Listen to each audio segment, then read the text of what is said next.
नाज़रीन, आज के दिन पाकिस्तान में बहुत सियासी हलचल है।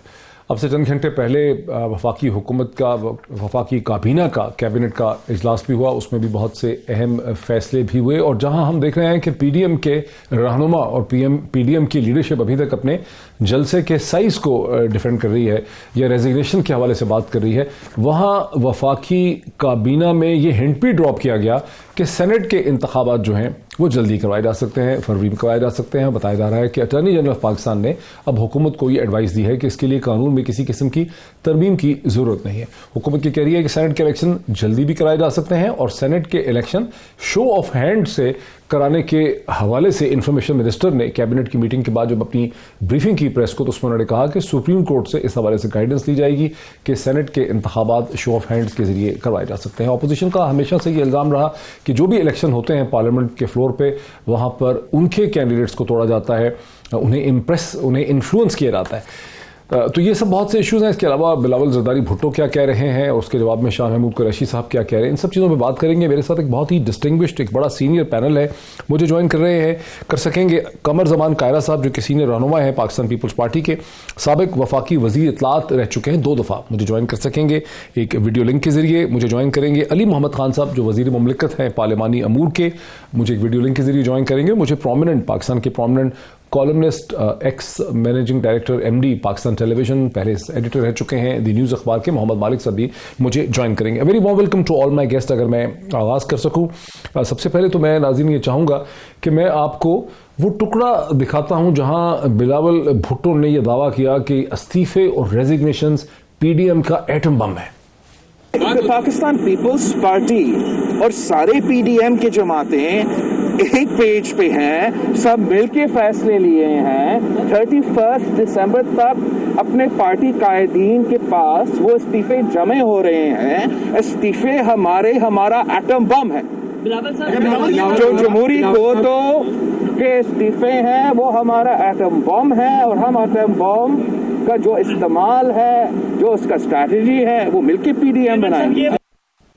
मैं आपको एक और भी टुकड़ा सुनाता हूं जो बहुत ही दिलचस्प टुकड़ा है, जो शाह महमूद कुरैशी साहब का इन इस्तीफों के बारे में क्या कहना है पाकिस्तान के फॉरेन मिनिस्टर का। PDM की सफों में इस्तीफों पर इत्तफाक नहीं है। इनके अंदर आज भी क्लैरिटी नहीं है, इस्तीफे देने हैं नहीं देने। इस्तीफों के इशू पर PMLN में वाज़े 2 धड़े दिखाई दे रहे हैं। एक सोच शहबाज शरीफ साहब की है और दूसरी सोच मोहतरमा मरियम साहिबा की है। दोनों सोचों में एक खला है, एक गैप है, वो अभी तक यकजा नहीं हो पाई। अली मोहम्मद खान साहब की तरफ चलते हैं। अली मोहम्मद खान साहब, आप कैबिनेट मेंबर हैं, आज कैबिनेट की मीटिंग में भी यकीनी तौर पे आप मौजूद होंगे।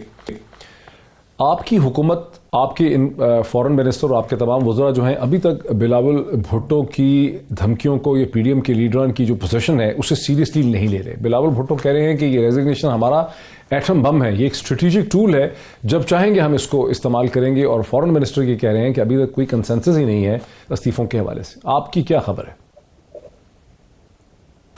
बिस्मिल्लाहिर्रहमानिर्रहीम, अल्लाहुम्मा सल्लि व सल्लिम व बारिक अला सय्यिदिना मोहम्मद रसूलुल्लाह खातमुन नबीय्यीन सल्लल्लाहु अलैहि व आलिहि वसल्लम। बहुत शुक्रिया डॉक्टर साहब और मालिक साहब और कायरा साहब ज्वाइन करेंगे, उनको भी मेरी तरफ से अस्सलाम वालेकुम। डॉक्टर साहब, ये तो खैर इनका अपना फैसला होगा कि कब इन्होंने इस्तीफ़ा देना है। एज अ पॉलिटिकल वर्कर मेरी तो राय हमेशा यही होगी कि इस्तीफ़ा जो है वो मसाइल का हल नहीं है इस वक्त, और इस्तीफ़ा हमेशा आपका एक लास्ट रिजोर्ट होता है। जब आप अपनी तमाम तर कोशिशें कर लेते हैं उसके बाद आप इस्तीफ़ा देते हैं। लेकिन जो बिलावल साहब, आपने कहा आपकी खबर क्या है? खबर तो कोई नहीं, मैं राय दे सकता हूं उनके इस्तीफों पे, क्योंकि उनके अंदर की खबर। मसाइल का हल नहीं है, वो क्या मसाइल है जिसका हल ढूंढने की जरूरत है? वो मसाइल हैं क्या? वो तो आपकी हुकूमत गिराना चाहते हैं। वो समझते हैं इस्तीफे देंगे, उसके बाद एक ऐसा अनस्टॉपेबल प्रोसेस होगा जिसका रास्ता नहीं रोक सकेंगे, ज़मीनी इंतखाबात हो नहीं सकते 150-60 जगहों पर, और आपकी हुकूमत गिर जाएगी। वो तो बड़ा क्लियर देख रहे हैं डायरेक्शन अपनी। डॉक्टर साहब, basically they have messed it up, क्योंकि अगर उन्होंने हुकूमत गिरानी है तो फिर आपने हुकूमत के खिलाफ वो बयानिया बनाना होता है जो अवाम में, जिसकी पजीराई हो, जो अवाम में मकबूल हो। आप जब स्टेज पे आते हैं, मैं पीडीएम की बात कर रहा हूँ, जिसका मैं शुरू से ही पाकिस्तान डिस्ट्रक्शन मूवमेंट, पाकिस्तान तबाही मूवमेंट कहता हूँ। आप जब पहले दिन से आए हैं तो आपको ये नहीं पता कि आपका नैरेटिव आपने बिल्ड क्या करना है। पाकिस्तान एक ऐसा मुल्क जहाँ बावजूद तमाम तर जो है मुख्तलिफ मसाइल के, पाकिस्तानी कौम जो है वो ना तो हर वक्त तजर्बों करने के मूड में होती है, क्योंकि वो स्टेबिलिटी चाहते हैं, वो तरक्की चाहते हैं, वो इकोनॉमिक प्रोग्रेस चाहते हैं, और साथ साथ पाकिस्तान एक ऐसा मुल्क है जो अपने दिफाई इदारों से बेपनाह मोहब्बत करता है। पाकिस्तानी कुछ इशूज़ पे इख्तलाफ हो सकता है, लेकिन जब पाकिस्तान के दिफा की बात होती है उस पर कोई कॉम्प्रोमाइज़ नहीं होता। तो इनके स्टेट से जो नैरेटिव बिल्ड हुआ है डॉक्टर साहब, इनको खुद अपनी रीथिंकिंग करनी चाहिए। मेरा ऑनेस्ट मशवरा होगा कि बराए मेहरबानी आप हमारी हुकूमत तक ही रखें, महंगाई तक रखें, अवामी मसाइल तक रखें, तो शायद कोई बंदा एक दो निकल आए आपके लिए और आपको किराए के लोग ना लाने पड़े, जो इनके साथ लाहौर में हुआ है। डॉक्टर साहब कोई सोच सकता था किराए के लोग कि मियां नवाज शरीफ की पार्टी के साथ लाहौर में ये होगा? पेशावर में समझ में आता है, कराची में समझ में आता है, लेकिन लाहौर में देखें जो ये निकले गुजरावाला में, मियां साहब ने जो एंटी एस्टैब्लिशमेंट नैरेटिव बिल्ड किया उसको अवाम ने रिजेक्ट किया। फिर जाके जब ये सिंध में गए, कराची में जो उर्दू स्पीकिंग लोगों के खिलाफ अचकजई साहब ने अर्जा सराई की। फिर बलोचिस्तान में जाके जनाब आपने बलोचिस्तान में वो बात की जो हिंदुस्तानी नैरेटिव है। फिर आपने पख्तूनख्वा में आके वहां भी वो बातें की, और जिस तरह मौलाना फजलुर रहमान ने पख्तूनों के खिलाफ बातें की हैं। और फिर ये जो रही सही कसर थी लाहौर में आके, नहीं कि लाहौर पाकिस्तान के दिल में आके लाहौरियों को टारगेट करना, किस बात पे कि आप लोग निकले नहीं है। तो भाई आपकी कोई जबरदस्ती है, if you could not convince them, वो नहीं निकले। मैं समझता हूं कि स्ट्रेटेजिकली उन्होंने बहुत बड़े बड़े एरर्स किए हैं और उनके नैरेटिव को रिजेक्ट किया गया है। खासकर जो ये फरमा रहे थे कि जो लाहौर का जलसा होगा वो आर या पार होगा, वो गेम चेंजर होगा, और मुझे मालिक साहब को रेफरेंडम होगा, तो ऐसा तो कुछ नहीं। आपका बड़ा भरपूर मौक़िफ़ आ गया, आपकी पोजीशन, मेरी तो राय ये है कि एटम बम है इनके पास। ये डॉक्टर साहब ये सुन लें, इस पे कायरा साहब से जरूर पूछिएगा। मैं बिलावल साहब की बात से 100% एग्री करता हूं। ये इनके पास एटम बम है जो आखिर में इनके अपनी सरों के ऊपर फटेगा। अच्छा मोहम्मद मालिक साहब, आपने गुज़िश्ता 20-25 बरस में बहुत सी हुकूमतें आते देखी, जाते देखी, बनती देखी, गिरती देखी। आपको लग रहा है कि बिलावल भुट्टो के पास वाकई कोई एटम बम है? हुकूमत तो को बहुत सीरियसली लेती नहीं इनको। देखिए, एटम बम इस पॉइंट ऑफ व्यू से है कि अगर वाकई वो रिजाइन कर दें सारी अपनी असेंबली की, तो एक बड़ा इंटरेस्टिंग सिचुएशन बन जाती है। मोहित, हमारी तारीख में से कभी हुआ नहीं है कि सेनेट के इलेक्शंस हो रहे हो और एक सूबा कुली तो उसमें से गायब हो। सो ये एक लीगल देखना पड़ेगा कि इसका कोई फर्क पड़ता है नहीं पड़ता। ये बड़ा इंटरेस्टिंग एक सिचुएशन है जहाँ पे शायद कोर्ट्स इन्वॉल्व हो, सब कुछ इन्वॉल्व हो। हम में से कोई एक्सपेक्ट नहीं करता कि पीपल्स पार्टी रिजाइन करेगी प्रोविंशियल असेंबली की सीट से। नेशनल की मुझे नजर आती हैं, प्रोविंशियल नजर नहीं आती, इसलिए उनका बयान मुझे समझ आता है। वो कहते हैं कि अगर हम उस हद तक गए तो फिर it's like an atom bomb. लेकिन याद रखें, जब आपने उनका पीस सुनाया था उसी दिन उन्होंने ये भी कहा था कि मेरी वालदा जब 17 लोगों के साथ अपोजिशन कर रही थी तो मुझे समझ नहीं आई थी, अब मुझे समझ आती है कि पार्लियामान के अंदर होना कितना जरूरी है। So there is a big question mark कि वो जाएंगे या नहीं जाएंगे। It's a big question mark. अच्छा, ये बड़ा इंटरेस्टिंग आपने कहा कि क्या सेनेट के इंतखाबात एक सूबे की गैर मौजूदगी में भी हो सकते हैं। मैं इसी हवाले से, मुझे मेरा ख्याल है कायरा साहब ने भी ज्वाइन किया। कायरा साहब अस्सलाम वालेकुम। जी वालेकुम अस्सलाम। मैं एक और टुकड़ा आपको सुनाता हूं जो आज नाज़रीन आप सबको सुनाता हूं, फिर कायरा साहब की तरफ आता हूं। वो कि एक हिंट ड्रॉप कर दिया जनाब इंफॉर्मेशन मिनिस्टर जनाब शिबली फराज साहब ने कि सेनेट के इंतखाबात वक्त से पहले हो सकते हैं। और उसके बाद शफकत महमूद साहब को मैं सुन रहा था एक और प्रोग्राम में, वो कहते हैं कि अटर्नी, हमारा ख्याल था कि इसमें कानून में तरमीम करनी पड़ेगी, लेकिन अटर्नी जनरल पाकिस्तान ने हमें ये कहा कि कानून की तरमीम की जरूरत नहीं है, हम इलेक्शन सेनेट के पहले भी करवा सकते हैं। ताहम इस पर अभी कोई हतमी फैसला नहीं हुआ। शिबली फराज साहब ने कैसे ये हिंट ड्रॉप किया सेनेट के हवाले से, वो टुकड़ा सुन लेते हैं। सेनेट के इलेक्शंस अगले मार्च में या उससे पहले हो जाएंगे। हमने एक तो बिल पेश किया है असेंबली में, तय हमने ये किया कि अंडर 186 जो है तो सुप्रीम कोर्ट से हम गाइडेंस लेंगे और इसी बात पे हम गाइडेंस लेंगे कि हमारा जो मुद्दा है वो यही है कि वो शो ऑफ हैंड्स के जरिए वो इलेक्शंस हो। कायरा साहब, देखिए, दो चीजों पे हुकूमत हिंद ड्रॉप कर रही है। शो ऑफ हैंड्स का तो पहले कह रहे थे, वो कह रहे हैं सेनेट के इलेक्शन पहले हो सकते हैं। ऐसा लगता है कि वो ये अंदाजा लगा रहे हैं और आपको थ्रेटन कर रहे हैं। जहां आप उनको थ्रेटन कर रहे हैं रेजिग्नेशन से, वो आपको थ्रेटन कर रहे हैं कि हम सेनेट के इंतखाबात पहले करा लेंगे। तो ये तो कोई थ्रेट नहीं है। पहली बात तो इस सारी गुफ्तगू से ये समझिए ना कि हुकूमत जो कह रही थी कि हमें कुछ नहीं हुआ और हम पैनिक नहीं है और हमें इस जलसे की कोई परवाह नहीं है, तो क्या शेर है वो कि घर के तुझ बिन नहीं कोई मौजूद, फिर ये हंगामा है खुदा क्या है, फिर ये क्या है। क्यों इतने परेशान है वजीर आजम और उनके सारे वज़रा कि सारा दिन वो प्रेस कॉन्फ्रेंसें करते हैं, हमें गालियां देते हैं। लेकिन सवाल ये है कि हुकूमत अगर कबल वक्त 1 महीना कबल इलेक्शन कराना चाहती है तो उसकी कोई रीजन है, कोई अर्जेंसी है, कोई पता नहीं मुल्क में जंग छिड़ने वाली है मार्च में, हाँ अल्लाह ना करे। तो सवाल यह है कि ऐसा नहीं। अब हुकूमत के आसाब पे तो सवार हैं चीजें जो हम कह रहे थे, उन्होंने अपने अमल से साबित कर दिया, अपने फैसले से साबित कर दिया। रही बात की शो ऑफ हैंड, तो शो ऑफ हैंड तो आइन कहता है कि मुल्क का हर इलेक्शन सीक्रेट बैलेट से होगा, मां सिवाय 2 इलेक्शन के, और एक इलेक्शन है प्राइम मिनिस्टर का और एक है चीफ मिनिस्टर का। इसके अलावा जो भी इलेक्शन हो, लोकल बॉडीज का हो या कौमी सूबाई असम्बलियों का हो या सदर का हो, वो इलेक्शन आपको एतराज क्या है शो ऑफ हैंड्स पे? नहीं, पहली बात तो यह है कि इस पे आइन कहता है, मेरे जाती एतराज कोई, आपके एतराज की कोई वैल्यू नहीं है इसमें। दूसरी बात यह है कि हुकूमत अगर शो ऑफ हैंड्स कराना चाहती है तो उसके लिए या सेनेट के अंदर वो चाहते हैं कि जिस तरह माजी में होता रहा, ठीक, एक उस रास्ते को रोका जाए। तो इस मुल्क की सियासत तो वैसे ही बड़ी महंगी हो गई है। इस मुल्क के अंदर कौमी और सूबाई असम्बलियों के इलेक्शन भी बहुत महंगे हैं, आप बेशुमार इलेक्शनों पे खर्चे होते हैं। इवन जो आप इस गवर्नमेंट का फैसला आ रहा है, ये करने की कोशिश कर रहे हैं कि हम मेयर्स के इलेक्शन और डिस्ट्रिक्ट काउंसिलों के इलेक्शन, तहसील काउंसिलों के इलेक्शन डायरेक्ट कराएं, वो क्या छोटे छोटे इलेक्शन होंगे, छोटे खर्चे वाले इलेक्शन होंगे। लेकिन अगर इन्होंने उस तरफ भी जाना है तो अदालत वो रास्ता नहीं है। अदालत आइन की इंटरप्रिटेशन तो कर सकती है, आइन नया नहीं बना सकती, आइन में अमेंडमेंट नहीं कर सकती। और इस इशू लेकिन कायरा साहब, ऑपोजिशन गुज़िश्ता 2 बरस में ऑपोजिशन की तरफ से एक से ज्यादा दफा ये इल्जाम लगाया गया कि हमारे लोगों को वरगलाया गया है, खरीदा गया है, उनको अंडर प्रेशर लाया गया है, उनको कहा गया है कि वोट पे ना आए। तो वो तो अगर शो ऑफ हैंड करेगी हुकूमत तो आपकी तो मदद ही करेगी, बिकॉज दूध का दूध और पानी का पानी हो जाएगा। अब तो मोहित, मैंने पहले भी कहा ना कि आप और मैं बेमानी है, हमारी बहस बेमानी है। जब आइन बाहर कर रहा है तो इस बहस के अंदर हम जाएंगे भी तो क्या? अच्छा, अदालत का कोई इख्तियार नहीं है कि वो आइन को अमेंड करके अपनी मर्जी का फैसला दे दे कि हाँ आप हाथ खड़े करके इलेक्शन करा। अली मोहम्मद खान साहब, कायरा साहब ये समझते हैं कि आपकी हुकूमत एक पैनिक में है, वजीर आजम समेत आपकी सारी कैबिनेट है, वरना ये जल्दी इलेक्शन की आप बात क्यों कर रहे हैं? अगर आप सीरियसली नहीं लेते पीडीएम को तो फिर ये धमकी क्यों, फिर ये ख्याल ही क्यों? नहीं, पैनिक की बात से तो मैं इनकी एग्री नहीं करता।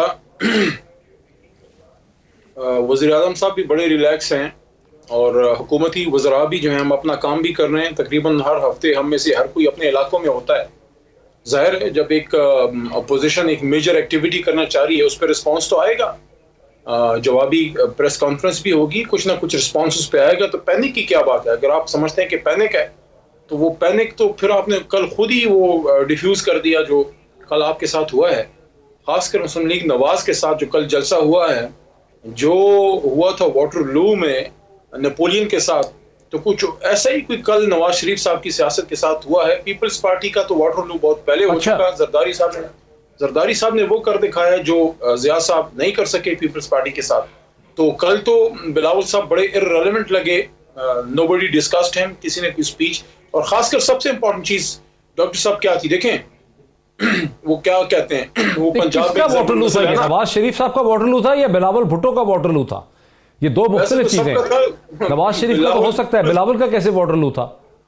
पीपल्स पार्टी का तो हो चुका है बहुत पहले, क्योंकि वो देखें पीपल्स पार्टी तो बहुत पहले पंजाब से वो लिपट चुकी है, अपने आप को खुद ही उन्होंने लपेट लिया। कराची में भी प्रेजेंस बहुत कम है, सिर्फ इंटीरियर सिंध तक महदूद रहेगी। वो जमात जो पूरे पाकिस्तान की एक फोर्स हुआ करती थी।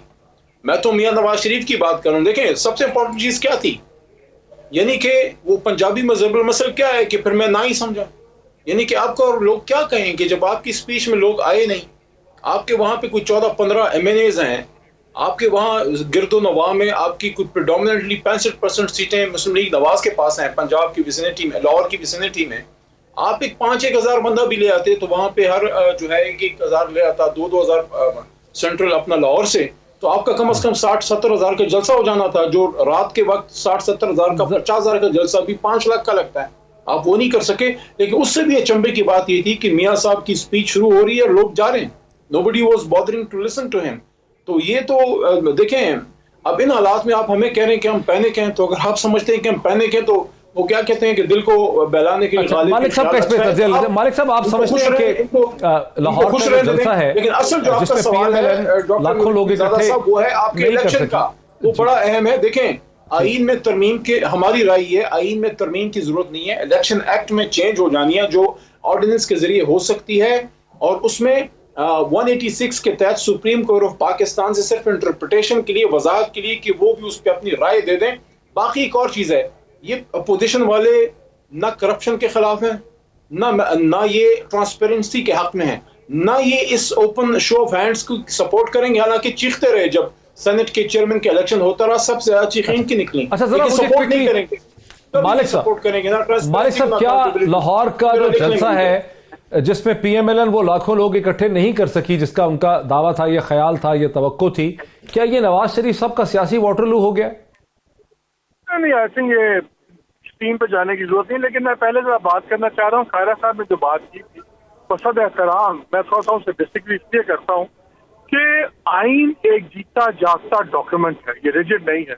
जब आइन में पहले लिखा गया कि शो ऑफ हैंड आप सीक्रेट बैलेट करेंगे, तो इसलिए था कि सैंक्टिटी हो, लोग अपने जमीर के मुताबिक आप जौन सा है उसके अंदर वोट डालें, कोई आप पे दबाव ना हो। फिर इसी पार्लियामान में ये राइट दे दिया गया पार्टी लीडर को कि वो अगर कोई वोट उनके खिलाफ दे तो वो उसको जमात से भी निकाल सकता है। फिर हमने इन्हीं पार्लियामान के अंदर देखा कि लोगों के वोट बिके।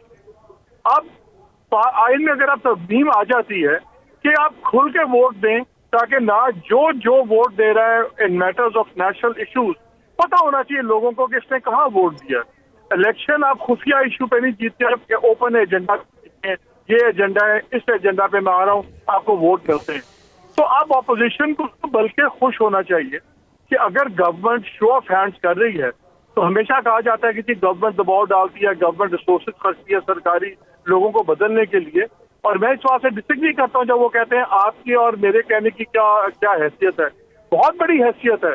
काया साहब रसूल के वजीर रहे हुए, अपनी पार्टी के सबसे बड़े सूबे के काया साहब मामूली आदमी नहीं है। इसी तरह के स्टेट्समैन है, पॉलिटिशियंस हैं जो कानूनसाजी करते हैं, पहले एक ख्याल शुरू होता है, फिर उस पर बहस होती है, फिर कानून बनता है। तो बात होगी तो आप इस पर बात करेंगे। ये कहना कि टाइम में है हम बात नहीं कर सकते, I wouldn't go by that logic. Very interesting argument presented by Mohammad Malik साहब ने, बहुत ही दिलचस्प आर्गुमेंट भी पेश किया है, और उन्होंने एक सवाल भी रेज कर दिया है कमर जमान कायरा साहब के लिए। सर ब्रेक ले लूं, फिर आपसे शुरू करता हूं। ब्रेक ले लूं सर, बड़ी देर रोकी हुई है, ब्रेक में ले लूं, उसके बाद कमर जमान कायरा साहब की तरफ आते हैं जवाब लेने के लिए। नाज़रीन वेलकम बैक। सीधा चलूंगा मैं कमर जमान कायरा साहब की तरफ। कमर जमान कायरा साहब, वक्फे से पहले मोहम्मद मालिक साहब ने आपके लिए एक बड़ा इंटरेस्टिंग चैलेंज रेज कर दिया। उनका कहना यह है कि पहले एक तस्वुर होता है, एक आइडिया होता है, आइडिया डिबेट स्पार्क करता है, आर्गुमेंट्स बनते हैं, फॉर एंड अगेंस्ट एक डिबेट होती है, और उसके अंदर से एक नई हकीकत जो है वो जन्म लेती है। उसकी उन्होंने एग्जाम्पल्स भी दी हैं। वो ये कहते हैं कि आप 2 दफा पाकिस्तान के इंफॉर्मेशन मिनिस्टर रह चुके हैं, हमारे साथ दूसरे पार्लियामानी मिनिस्टर इस वक्त डिस्कशन में शामिल हैं, तो जाहिर है कि इसी तरह से डिस्कशन और डिबेट आगे बढ़ती है। क्या इस पर आपका जवाब? देखिए, मालिक साहब बड़े तजर्बाकार आदमी है। मेरे जवाब जो दिया था ना आपको, मैंने कहा इस बहस का इस वक्त हासिल कुछ नहीं है। अच्छा, इसलिए कि हम तो लॉन्ग मार्च की और इस वक्त जो अपोजिशन का माहौल है, उस माहौल में जब तक कॉन्स्टिट्यूशनल अमेंडमेंट ना हो जाए उस वक्त तक तो ये पॉसिबल नहीं है। इसलिए मैंने कहा कि ये बहस लाहासिल है, वरना बहसें जो मीडिया से होती हैं, इंटेलेक्चुअल के अंदर होती हैं, वही बहसें उन्हीं का कुछ हिस्सा, उन्हीं से इनपुट लेके, पार्लियामेंटेरियंस भी कोई खुदाई मखलूक तो नहीं होते ना जी, ऊपर से आ जाते हैं, इन्हीं से चीजें लेते हैं। तो वो बिल्कुल ओपिनियन मेकिंग में बहुत सारे। आप क्या कह रहे हैं कि इस लम्हे पे, इस मौके पे ये बहस नहीं होनी चाहिए? मैंने बहस नहीं रोक रहा, मैंने बहस रोकने की बात ही नहीं की। मैंने ये कहा कि मेरी और आपकी ये बहस इस वक्त आज लम्हा मौजूद में शायद रेलेवेंट नहीं है, इसलिए कि अभी अमेंडमेंट नहीं होगी, अपोजिशन नहीं आएगी हुकूमत के साथ बात करने को, ये मैं कह रहा हूँ। वरना इसके ऊपर यकीनन आईनी तरमीम होने के बाद ये शो ऑफ हैंड हो सकता है और इसका एक मुबाहिसा है, ये खोला जा सकता है और प्रोपोर्शनेट रिप्रेजेंटेशन हो सकती है। शो ऑफ हैंड पर कभी बड़ा प्रॉब्लम है। सेनेट के इलेक्शन के अंदर प्रायोरिटीज में वोट आता है, first preference, second preference, third preference, और उसको आपने एक लंबी चौड़ी एक्सरसाइज होगी, वो आसान नहीं होगा कि खाली हाथ खड़े कर दिए तो क्या होगा। अच्छा। आपको पता है ना जी, आप बेहतर जानते हैं कि सेनेट का जब इलेक्शन होता है तो हमारे कई जो कौमी असम्बली या सूबाई असम्बली के मेंबरान है वो सारा कुछ समझने के बावजूद उनके वोट जाया हो जाते हैं। अच्छा, अली मोहम्मद खान साहब, ये आपने जो कमर जबान कायरा साहब ने एक्सप्लेन किया कि ये कोई आसान काम ही नहीं है, ये कहाँ आप जा रहे हैं, किस डायरेक्शन में आप जा रहे हैं? एक मिनट रुकिए जरा, डॉक्टर साहब एक मिनट। दूसरी गुजारिश यह है कि हम लाहौर के जलसे के बारे में बहुत सारी गुफ्तगू भी सुन रहा हूँ, मैं इस पर बात नहीं कर पाया। एक याद रखिए कि जो 2011 का जलसा था वो ग्रेटर इकबाल पार्क में नहीं था, वो मीनारे पाकिस्तान पे था। उसके बाद मीनारे पाकिस्तान से आगे जो सड़कें थी और जो स्टेडियम थे वो सारे के सारे टिल मीनारे पाकिस्तान, टिल बादशाही मस्जिद और टिल शाही फोर्ट, वो सारे के सारे ग्रेटर इकबाल पार्क में शामिल करके अब ये उससे कुछ 4 गुना बड़ा पार्क हो चुका है। अच्छा। डॉक्टर साहब, जो भी स्टेज लगेगा, ये स्टेज उसी जगह लगा हुआ था जहां इमरान खान का स्टेज था, और जहां भी आप स्टेज लगाएंगे, स्टेज के पीछे वाले लोगों को तो आप नहीं सुनाएंगे ना, स्टेज के सामने लोग जो फेस कर रहे होते हैं स्टेज को, वही जलसा गाह होती है। आप ये कह रहे हैं कि 13 दिसंबर के जलसे में उतने ही लोग थे जितने 2011 के इमरान खान के जलसे? मैं कोई कंपैरिजन क्रिएट नहीं कर रहा, मैं कि ये भी नहीं कह रहा कि ज्यादा उससे ज्यादा थे उससे कम थे। मैं सिर्फ ये कह रहा हूं जितने आप कह रहे हैं उतने नहीं थे। बहुत बड़ा जलसा था, इमरान खान साहब का जलसा भी बड़ा जलसा था, वो जनाजा भी बड़ा जनाजा था। लेकिन ये ज़हन में जरूर रखिए कि जिस ग्राउंड में इमरान खान साहब का जलसा हुआ था वो इससे बहुत छोटा था, और उसका भी जो जलसागाह का जो स्टेज था उसका रुख के सामने ही लोग थे, स्टेज के बैक साइड पे लोग नहीं थे। अच्छा। बैक साइड के ऊपर उसका भी मीनार था, और मीनार से बियॉन्ड या मीनार से राइट लेफ्ट पे लोग नहीं बैठे होते। अच्छा। जलसागाह में लोग सिर्फ स्टेज के सामने होते हैं। अच्छा, अली मोहम्मद खान साहब, अब 2 चीजें हो गई आपके लिए, फिर मालिक साहब की तरफ जाने से पहले। जी, शो ऑफ हैंड्स, सेनेट का वो कह रहे हैं कि इस स्टेज पे ये बहस अभी जाहिर है ऑपोजिशन आएगी नहीं है तरमीम करने, और दूसरा ये कि वो जलसा भी कह रहे हैं कि छोटी ही जगह पे हुआ था इमरान खान का। जलसे वाली बात पे पहले आ जाता हूं। देखें, ये ऐसी बात है कि कोई कहे कि मैं बस इनकलाब लाने वाला था, लेकिन बस ये मसले हो गए, मैं वक्त पे घर से निकल आता तो इनकलाब आ जाता, मौसम जरा सूरज निकल आया होता, वक्त पे बारिश ना हो रही होती तो इनकलाब आ जाता, या रात को खाना अच्छी तरह खा लेते तो इनकलाब। बहुत सी तावीलें हो सकती हैं। देखिए, इनकलाब या रेफरेंडम जब आता है बताने की जरूरत नहीं होती, इट सीइंग इज बिलीविंग। तो लेकिन एक चीज़ है, मैं अप्रिशिएट करना चाहता हूँ कारा साहब को कि कम से कम उन्होंने अपने सोशल मीडिया अकाउंट्स पे, जो ट्विटर अकाउंट्स हैं या कोई और भी, उस पे कम से कम हमारे जलसे के तस्वीर नहीं पोस्ट किए। बहुत से लोगों ने उन्होंने बड़ी करम फरमाई की, हमारी तस्वीर भी शेयर कर ली, बाद में एहसास हुआ उनको। तो आंखों ने देखा, मैं उस पर क्या बात करूं। मैं समझता हूं कि और इनको तकलीफ नहीं देते अपोजिशन वालों को। Let's not drag them more into this Arena कि कितने ज्यादा लोग थे, कितने थे, कम थे, ज्यादा थे। सेनेट के वो जो कहते हैं कि तरमीम हो ही नहीं सकेगी शो ऑफ हैंड्स की, इस स्टेज पे ऑपोजिशन आएगी नहीं इस तरमीम के लिए, आपकी क्या थिंकिंग है? देखिए, पहली बात तो ये है, इमरान खान वो आदमी है जिन्होंने क्रिकेट में भी न्यूट्रल अंपायर लेके आए और इतना बड़ा रिस्क लिया कि हिंदुस्तान के खिलाफ कोई ये रिस्क नहीं ले सकता। अपने मुल्क की होम सीरीज में उन्होंने न्यूट्रल अंपायर्स लेके आए, बहुत बड़ा रिस्क लिया उन्होंने, और उसके बाद आज देखें पूरी दुनिया में न्यूट्रल अंपायर हैं। तो ये हमेशा हुकूमत वक्त, चाहे हमारी हो या किसी की भी हो, उनको फैसिलिटेट, उनको ये सूट करता है कि आप वोट्स जो हैं उनको आप ओपनली ना उसको शेयर करें कि किस तरह वोटिंग हो रही है, आप सीक्रेट बैलेट रखें, क्योंकि हुकूमत के पास 101 तरीके होते हैं लोगों को प्रेशराइज करने के। लेकिन यहाँ पे आप एक गुडविल देखें और यहाँ पे आप एक नेक नियति देखें हुकूमत की, खासकर वज़ीर आज़म साहब की, कि वो खुद ऑफर कर रहे हैं कि मैं चाहता हूं कि ये सिस्टम सारा क्लियर हो, क्योंकि हमारा रिकॉर्ड साबित करता है कि हमने 20 अपने के करीब MPs जो हैं वो फारिग भी किए, जिन्होंने अपना वोट बेचा था। तो इस वक्त this is now the time, वो जो बात करते हैं ना कि now we should put our money where our mouth is, कि हम we should walk the talk. लेकिन वो कह रहे हैं हो नहीं सकेगा, वो कह रहे हैं ऑपोजिशन का मूड नहीं है इस अमेंडमेंट का, ऑपोजिशन तो अभी आपकी हुकूमत को हटाने के लिए सड़कों पर निकलने वाली है। यही तो हम इनको बात कर रहे हैं, देखें यही तो हम इनको बात कर रहे हैं। आपने कितने जलसे कर लिए, कोई हमारा टेम्परेचर कोई 96.8 से 99 भी हुआ, लेकिन इस तरह नहीं होता। What does the record speak, what is the history speak? History क्या कहती है? हिस्ट्री ये कहती है कि पाकिस्तान में इस तरह गैर जमहूरी तरीके से किसी को भी जो है कामयाबी नहीं हुई, कोई कू आप नहीं करा सके इस तरीके से, ना हुकूमत को आप मजबूर करके अवाम की ताकत से। हाँ, अगर आपके पास 10-1 लाख बंदा निकल आता है वो एक अलग कहानी है, वो फिर प्रेशर जाहिर है आहिस्ता आहिस्ता रोज बरोज बिल्ड होगा, वो चीज ठीक नहीं है, वो आप नहीं कर सके। You don't have the power, आप वो लोग नहीं निकाल सके। लेकिन ये जो अमेंडमेंट है, ये तो हम इनको कहते हैं कि आप पार्लियामान में आए, हमें कहते थे ना कि आप रोडों पे क्या कर रहे हैं, अब हम इनको कह रहे हैं कि क्या ये आपको बदवा लगी है कोई, आप रोडों पे निकल आए हैं? मालिक साहब, आप पार्लियामान में आए, ठीक है, और नेक्स्ट मालिक साहब की तरफ, मालिक साहब, ताकि कल को फिर कोई दूसरा धरना ना हो। होता यही है। देखिए, अली मोहम्मद खान साहब का इस्तदलाल ये है कि हुकूमत को फायदा होता है जब सीक्रेट बैलेट होता है, लेकिन इस केस में ऑपोजिशन जो है वो सीक्रेट बैलेट के खिलाफ है। मालिक साहब, क्या हो रहा है यहाँ पे? नहीं, मैं खिलाफ की बात नहीं कर रहा यार। पहली बात तो ये आप मुनासिब नहीं कर कायरा रहे। साहब की बात, मैं तो बहस ही और कर रहा हूँ। कायरा साहब की बात अच्छा। में बड़ा वजन है कि ये कोई वोट ऑफ कॉन्फिडेंस नहीं है कि आप हाउस को आयज और नेज में डिवाइड कर देंगे। आपने इलेक्शन करना है, फर्स्ट प्रायोरिटी, सेकंड, बिल्कुल सही बात है। इसको गवर्नमेंट को इसका तरीका निकालना होगा। अगर वो चाहते हैं कि ओपन बैलेटिंग है तो they will have to divide the mechanism. ये सिंपल, ये वोट ऑफ कॉन्फिडेंस नहीं है मोहित कि आपने सिंपली हाउस को डिवाइड कर दिया। वन इशू नहीं है, मल्टीपल कैंडिडेट चॉइसेस है ना। तो ये टेक्निकली कायरा साहब की बात ठीक है, कंसेप्चुअली आप ये कह सकते हैं कि जी हम ओपन वोटिंग चाहते हैं। अब ओपन वोटिंग में मल्टीपल प्रायोरिटीज कैसे आप हैंडल करेंगे, this is a technical job. ये इसमें कोई दो राय नहीं है फ्रैंकली। और एक बात मैं बता दूं, तो मालिक साहब क्या हर वोट जो है जो सीक्रेट है, जिस तरह अमेरिका के जितने पोस्टल बैलेट हैं उसमें तो हर आदमी का शनाख्ती कार्ड का नंबर या वहां के ड्राइविंग लाइसेंस का नंबर या उसकी नेशनल आईडी उस पर मौजूद थी, उससे साइन भी उस पर किए हैं।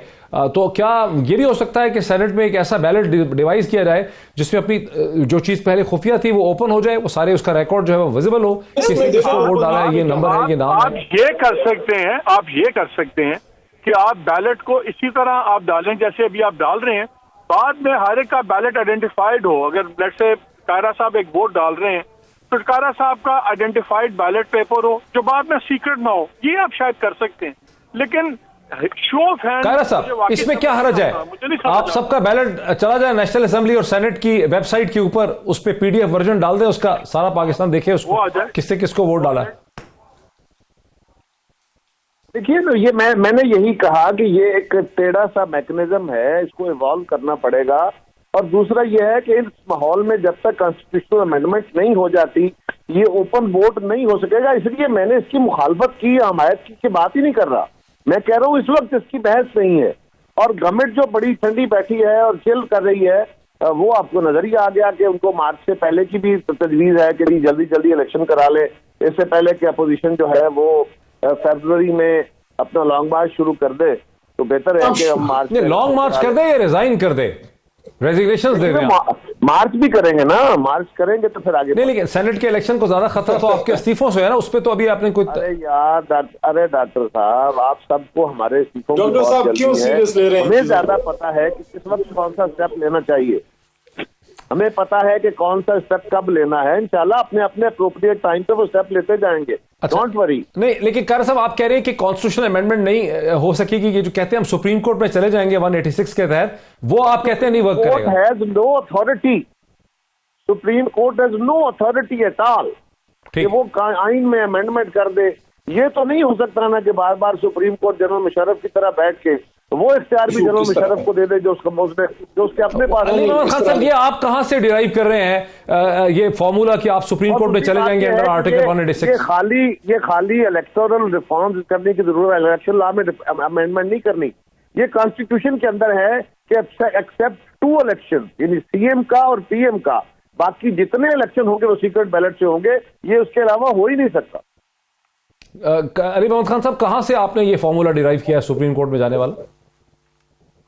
थोड़ा सा इसका देखें, बेस बना के बात करते हैं। पहली बात ये देखें, जब आप एक आम आदमी की तरह वोट करते हैं ना, आप एक आम आदमी हैं, आप वोट करते हैं, आपका राइट है। आपको तहरीक इंसाफ की आइडियोलॉजी पसंद है, आपको जो है बंगला नंबर 22 वालों की आइडियोलॉजी पसंद है, जो भी आपकी मर्जी है वो आप करें, आप पे किसी की पाबंदी नहीं है।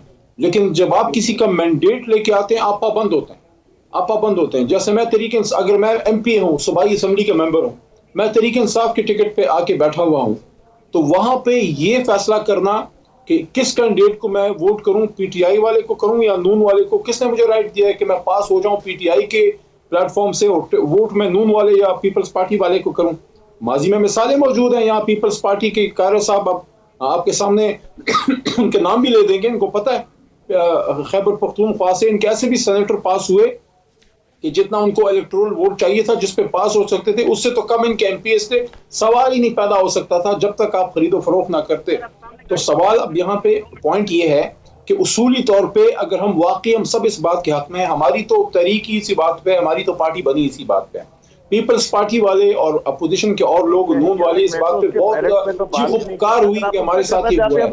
अब यहाँ पे तरमीम कैसे हो, उस पे आज काबीना में डिस्कशन हुई है। AG साहब तशरीफ लाए थे और वहां कैटेगोरिकली ये बात हुई कि जो आपका आइन में तरमीम है, हम ये समझते हैं, हुकूमत ये समझती है कि आइन में इस पे तरमीम की जरूरत नहीं है।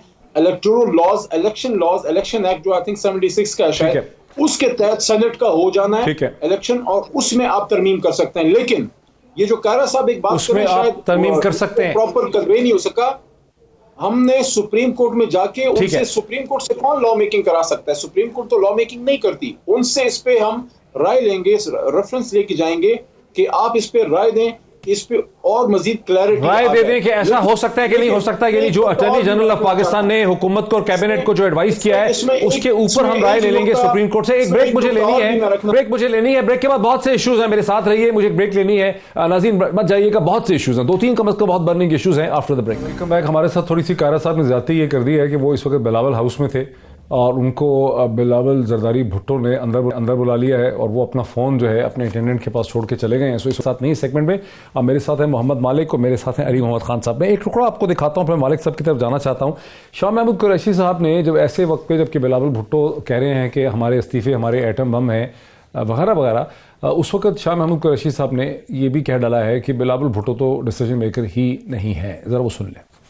पीपल्स पार्टी में जो फैसला कुन कुव्वत है वो न जलसे में थी, न PDM के इजलासों में थी, और वो फैसला कुन कुव्वत आसिफ अली ज़रदारी हैं। हाथी के दांत दिखाने के और चबाने के और, तो बिलावल तो दिखाने के लिए है, फैसला बिलावल नहीं करता।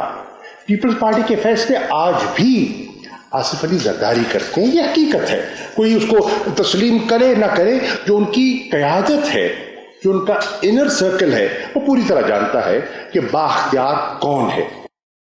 बिलावल भुट्टो कहते हैं कि हमारे इस्तीफे हमारे एटम बम है, लेकिन अब से चंद घंटे पहले शाह महमूद कुरैशी साहब ने, फॉरेन मिनिस्टर ने, ये कहा कि जो फैसला कुन ताकत है पीपल्स पार्टी की वो है आसिफ अली ज़रदारी साहब, फैसले करने हैं उन्होंने। बिलावल भुट्टो जो हैं वो ऑप्टिक्स के लिए हैं। वो क्या फर्क पड़ता है? क्या मरियम फैसला कुन पे फैसले नहीं नवाज शरीफ कर रहे हैं? अगर क्या कुरैशी साहब खुद फैसले कर रहे हैं? नहीं, इमरान खान कर रहे हैं। और अगर उनकी पार्टी के अंदर एक है स्ट्रक्चर जिसके अंदर अगर उनके वालिद भी हैं और पार्टी के हेड भी हैं, तो उसमें how does that take anything away from him? मुझे तो फ्रैंकली इस बात की मेरी समझ से बाहर है कि ये आप ये कहें फैसला गलत है या सही है, ये हाथी के दांत वाला यहाँ बनता नहीं है, क्योंकि ना ही कभी उन्होंने। आप समझते हैं कि बिलावल भुट्टो के क्लेम्स में और उनके जो फैसले हैं उसके पीछे जरदारी साहब खड़े रहेंगे? नहीं, मैं कह रहा हूं कि बिलावल ने कभी ये क्लेम ही नहीं किया कि मेरे जो से फैसले हैं मेरे वालिद के फैसलों से मुख्तलिफ हैं या मैं इंडिपेंडेंट हूं। उन्होंने तो कभी ये कहा ही नहीं है। उन्होंने तो हमेशा ये इंप्रेशन दिया है कि उनके जो फैसले हैं ये नहीं है, लेकिन वो ये है ना कि वो कह रहे हैं ये फैसले होंगे। शाह महमूद कुरैशी साहब का कहना है कि ये चीजें देखने की हैं, दिखाने की हैं, ये हो नहीं सकता बिकॉज असल फैसला आसिफ अली जरदारी ने बाद में करना है। मेरा नहीं ख्याल कि जरदारी साहब की क्लियरेंस के बगैर भी बड़े वादे करेंगे बिलावल या अगर फैसले अनाउंस करेंगे। I don't think so. I think वो जो भी बात करते हैं बड़ी ईमानी खेस वो अपने वालिद की मशवरे से और उनके मुताबिक चल रहे हैं, तो मुझे कोई कॉन्फ्लिक्ट वहां नजर नहीं आता। ठीक है। अली मोहम्मद खान साहब, शाह महमूद कुरैशी साहब को नजर आता है तजाद, मालिक साहब नहीं एग्री करते?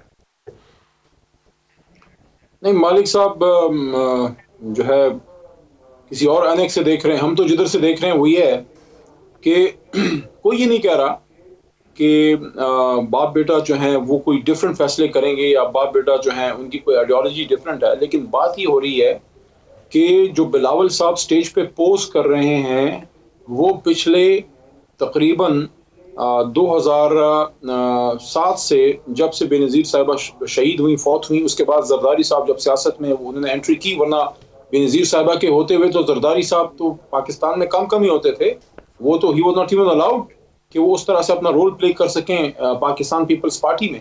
तो जब जरदारी साहब आए हैं उन्होंने तो बेनज़ीर साहिबा की सियासत 180 डिग्रीज डिफरेंट कर दी। तो ऐसा क्या हुआ है अभी माजी हाल में या माजी बईद में जो हम उससे ये सिग्निफाई करें कि जरदारी साहब की वो सियासत जो 2007-8 से चल रही है, 12 साल हो गए हैं डॉक्टर साहब, इन 12 साल में क्या जरदारी साहब की ये सियासत है कि वो आप समझते हैं कि कोई एगैलिटेरियन सियासत और कोई इनकलाबी सियासत करने जा रहे हैं? 5 साल उन्होंने कैसे गुजारे? पिछले 5 साल जो नवाज शरीफ साहब की हुकूमत के दौरान से गवर्नमेंट में गुजारे वो कैसे गुजारे, और अब ये 2.25 साल कैसे गुजारे हैं? वो तो डू यू थिंक कि वो इतना बड़ा रिस्क लेंगे कि वो अपनी सिंध गवर्नमेंट को भी एट रिस्क करें जब उनको ये भी पता है कि पख्तूनख्वा में, पंजाब में या पूरे पाकिस्तान में इस वक्त पीपल्स पार्टी की वो सिचुएशन नहीं कि जो सीटें भी ली हैं वो भी रीगेन कर सकें? तो क्या वो सियासी खुदकुशी करना चाहेंगे जरदारी साहब? तो मैं समझता हूँ कि बिटवीन द लाइन्स कुरैशी साहब ने, शाह महमूद कुरैशी साहब ने बात की है, मैं थोड़ा ज्यादा एलैबोरेट करके कर दी। शो ऑफ हैंड्स का मतलब ये नहीं होता कि सब हाथ ऊपर कर देंगे, मतलब उसकी स्पिरिट है। स्पिरिट ये है कि सबको पता हो कि वोट सेनेट का कौन किधर दे रहा है, ठीक है जी।